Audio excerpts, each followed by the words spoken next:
నాకు చాలా హ్యాపీగా ఉందిరా. అమ్మాయికి మంచి సంబంధం కుదిరింది, సమయానికి డబ్బు కూడా సమకూరింది. ఇంతకన్నా ఏం కావాలి చెప్పు? హ్యాపీగా పెళ్లి చేసేయచ్చు.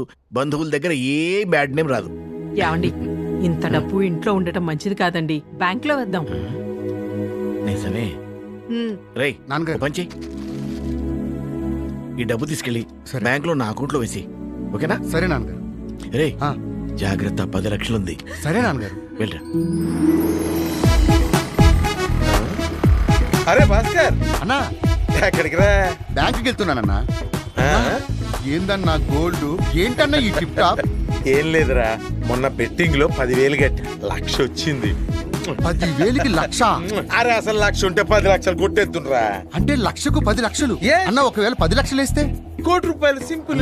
నాన్న చెల్లి పెళ్లి కోసం అని చెప్పి 10 లక్షలు ఇచ్చాడు. అవునా? ఈ 10 లక్షలు వేస్తే 1,00,00,000 రూపాయలు వస్తాయా అన్న? ఈజీగా.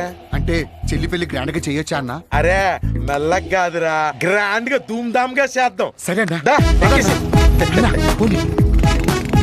అరే ముందు 10,000. ఓకే నొక్కరా. Yes! అన్న 1,00,000 వచ్చిందన్న. సూపర్, చెప్పానా? మరి ఇప్పుడు ఎంత ఏమంటావు? 1,00,000 రా.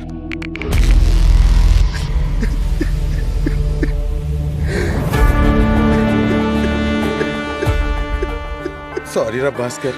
ఊరుకో అన్న, మొత్తం నువ్వే చేసావు. నిన్ను నమ్ముకుని మొత్తం పోగొట్టుకున్నా. అరే ఏంట్రా అలా అంటావు? నా ఒంటి మీద బంగారం మొత్తం పోయింది కదరా. నీది బంగారమే పోయిందన్నా. మావి బంగారం లాంటి జీవితాలు పోయాయి.